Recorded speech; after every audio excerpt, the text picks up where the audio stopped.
my spirit just refined, like a phoenix from the ash.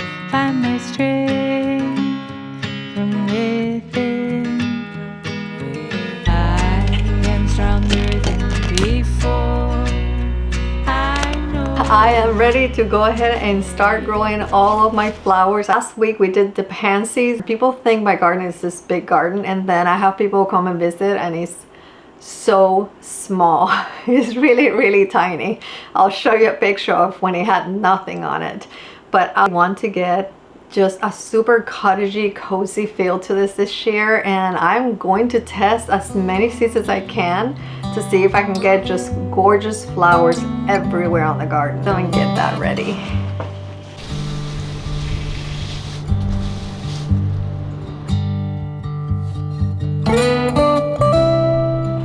I'm gonna continue from the last video where we started some of the pansies, and I'm gonna try to go through the petunias today and hollyhocks and snapdragons.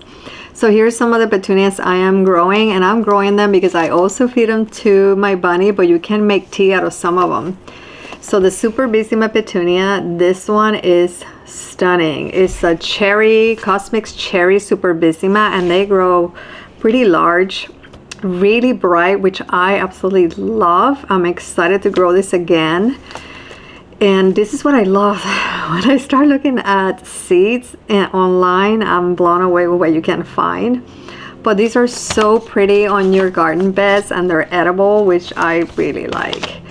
I found another petunia. I don't know if this one is edible, but I know this Suburban petunia is petunia peace. It is so pretty, so ruffled. I don't know that I've ever seen this one. I don't know how large it is. This one is really large. This one I have no idea. It just says it was created in World War II to honor peace in Europe. It's a soft rose pink flower pop in the garden and comes in double, semi-double, and sometimes single blooms. So it says it's truly beautiful. So all of these we're gonna grow the same way we did the pansies. They're surface sown. They do require light, not like direct sunlight, so don't put them in direct sunlight, but like it's okay to put them on a grow table with the LEDs. And these are just the tiny seed. They're really small. So I went ahead and got some other petunias that I get them every year. They're similar colors. One is like a pink color, the other one is a soft yellow. So this is the yellow. It's an easy wave yellow petunia. This is pelleted, so it has a covering on it, and that covering makes it a lot easier to sow. So these pelleted petunias I am growing because I'm tired of spending money on so many of them. So I want to grow some for my containers, and these are more for my garden beds. This might end up in a garden bed and my containers, but these are definitely for my baskets. So if you've seen my baskets that I placed on the trees, they have soft yellow and the pink. One basket I bought already made. These are the colors were in it, and I've done how I maintain my baskets that I learned from the person who sells these humongous baskets you see sometimes in the cities. He told me how to. I will link the video below, so I know that I can do that with these. So I got them pelleted because I don't want to waste one seed. But if you get the pellet seeds, they'll last. Like, you have to use them immediately because I've left them for the next year and then they don't germinate. So you want to use them. So I only got one packet of each of those. So I have some for my baskets and then some for my garden beds. Oh, these Suburban ones are, I tried them like I think 2 years ago. I've been hooked on them. They're absolutely just stunning. I can't get over how absolutely beautiful they are. I mean, look how tiny. Like, I don't even know if you can see. You see that? I'm gonna get a toothpick to grab them with a little water, and that will make it a lot easier. This is so tiny.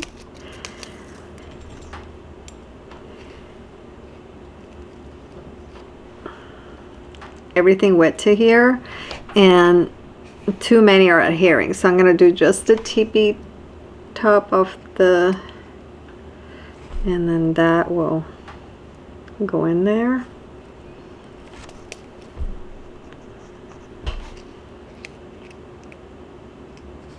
So they don't want to be underneath, they want to be on top of the soil. They're like even tinier than pansy seeds. Put some on my hand just so that I see, but I'm telling you, it's impossible to get just one. And just to make sure they're making contact. This is not the best water bottle because it's a little too hard. And I'm gonna put some of my vermiculite.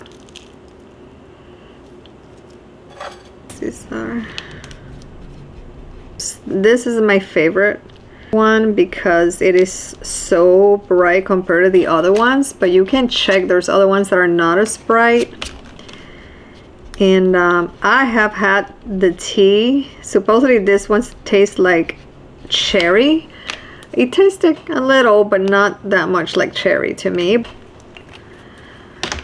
So this petunia piece is not like the wave, you know, so the Superbissima and this one I think grow more sort of like flat. They don't grow in a mound. So if you're looking for a mound, look for the wave petunias. But to me, they're totally worth it. But on baskets, you kind of definitely want more like the wave petunia. Can't wait until all this starts germinating. Now, it is so hard because when they're this small, you don't know if you put the seeds in. You just have to trust that you did because they're so tiny.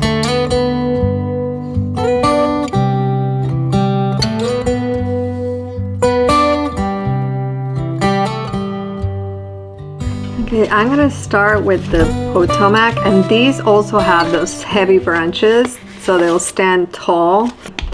So I think I really want to put some with my dahlias this year. That's why I decided to do this. Snapdragons, they want some light, and you want to put vermiculite just to keep the humidity again like the other ones. So they're surface sown, so again press, make sure that they're touching the soil. And once you do that, then place your vermiculite. I'm gonna go ahead and spray it just one more time. Put the vermiculite after, and that way the vermiculite will adhere to the soil better. And again, the vermiculite would allow the light because these require light to germinate. So you don't want to put any soil on top. You want to put vermiculite on top. Yeah, after this I have the hollyhock, and I'll show you what I do with the hollyhocks to get them going. But I'm going to give them a kick start. So this is Potomac Pink. Okay, so I'm gonna do the same for the rest of them. I'm growing these three plus the Potomac. Throw the apple blossom, and this is from Baker Creek, and it's a stunning one. This one is shorter. It grows to 3 feet tall, so it is really good for garden beds. I think it works a lot better because it doesn't get so tall. Now I have Snapdragon Legend Double Pink, and the Legend Double Pink, if you can see, it grows with a ruffle. It is so pretty from fall to spring, so this one is not going to grow in the summer, so I'm going to be planting this one earlier. So if you want one for the spring, this is a perfect one. And I imagine that if it gets really hot, that's when it probably will not make it, but usually it doesn't get that hot here, so it may be okay. But I'm gonna mix it with this one here so that I have a summer and a spring one, so the two of them together will look really nice.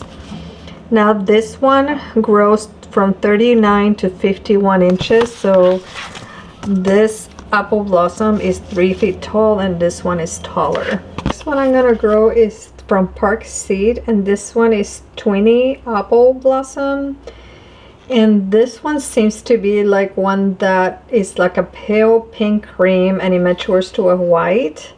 It has a butterfly bloom, which I think would be really pretty, but I love that it says it's a dwarf plant, so I think it will fit really great in a garden bed and not compete with the rest of my veggies. I like to mix flowers with veggies. What is great also about snapdragons is you can eat the flowers. So I give them to my bunny, or you put them on salads. They're absolutely really good to grow in your garden. Let's do the apple blossom. These are probably going to be so tiny. Oh. Yeah, they're tiny. Very tiny. I mean, but look how worth it that is. Let me move this. Look. Are those not just a dream? So small. And they're also brown. Same color as the soil. So it makes it impossible to know what you put down. So I'm just going over like this. I'm lightly tapping because they'll stick to my hand. There's so many options out there that I have to be so picky with what I grow. When you don't have much space, you kind of know what's going to work, what doesn't work in your space.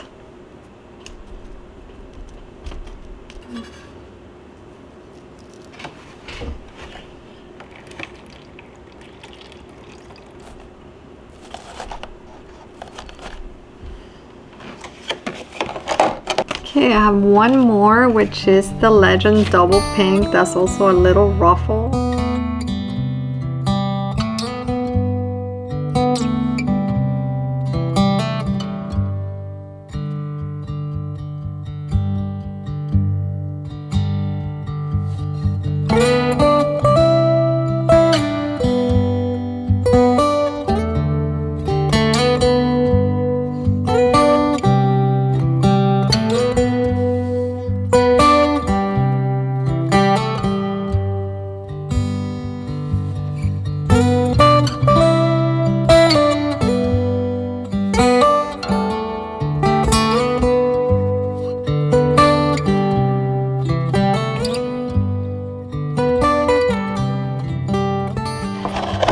If you like real-time garden experiments, whether they're successes or flops, go ahead and tap subscribe and ring that tiny bell. I post every week and we just sip coffee and grow together.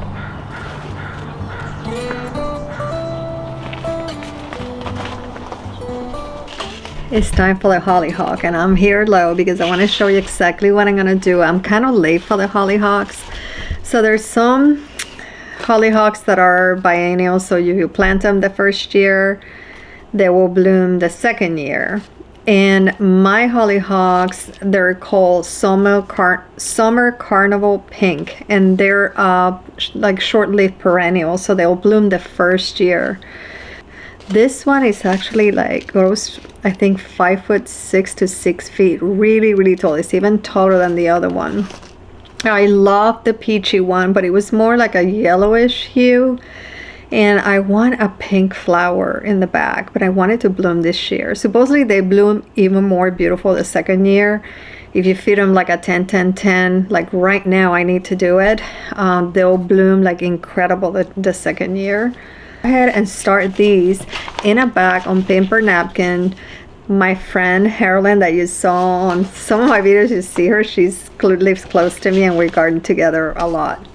But I'm gonna start these on a paper towel to see if they're viable. I'm actually gonna do it just to get them going so that I can just get going faster than if I put them in soil and they have to get soft. And so I'm gonna do that. I'll show you exactly what I do. The first thing I'm gonna do is label my bag. And then once it's done here, I'll put them on a pot. So I'll show you that when it's time to do it. So this one is, she put the fluffy pink. So this one, it is fluffy and pink. So this is Summer Carnival. I'm gonna put some napkins like this, and then I'm gonna spray the napkin. And then I'm going to, once I spray it, like it needs to be pretty wet. You don't want it to be. So I'm gonna just kind of, it needs more. Not wet, but you know. I'm gonna take my seeds. I only have 3 left, so I asked Harold, did you collect any seeds from the one that bloomed? 4 seeds, which is great. So I'm gonna spread them And let's see how many she has, because I want a few for the secret garden, and then I want a few for my dahlia patch because they grow so big, 6 feet. That's crazy big. Oh my gosh. She gave me so many. I'm gonna start a few because I can give her some flowers too. We help each other out. I'm gonna just do them all because I don't know what's gonna work in here. So you just leave a little space. They don't need to be perfectly. And then I'm gonna fold this. I'm gonna water. Oh, let's see, try to escape. We don't waste any seeds here. I'm gonna spray that again. Oh, they're flying. And then I'm gonna fold it again.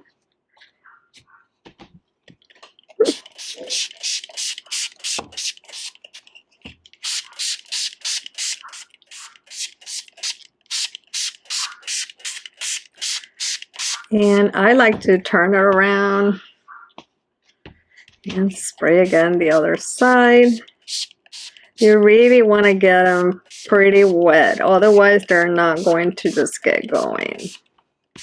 Yeah, I can feel this is pretty wet. There's some areas that are not, so I'm going to get those. I'm going to check. Yeah, there's some here that are not quite. When you spray and it's wet enough, you kind of see the seed across the paper. And then I'm going to place them in here. So here's the greenhouse that we did on the winter sowing. It's kind of the same concept, except we don't have to put soil. We use the napkin instead. And I'm going to place them in here. There we go.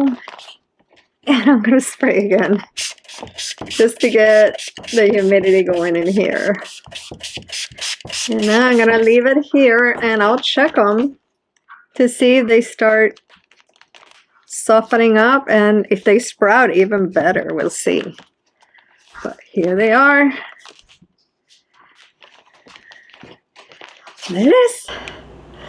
So it works really well. This is a great method. If you're not sure if your seeds are really good, this is a good one. I could have like scarified this or what. I'm just putting them here. Scarify is like I do a little nick on it. But to me, these are not like sweet peas. They're really hard to shell, but this one are not as hard to me. So I just decided to do it this way. You can do this with your sweet peas too, to see which are viable or not. I may do that with some of my sweet peas just because some of them are so old. So let's put them in the shelf and just get them going.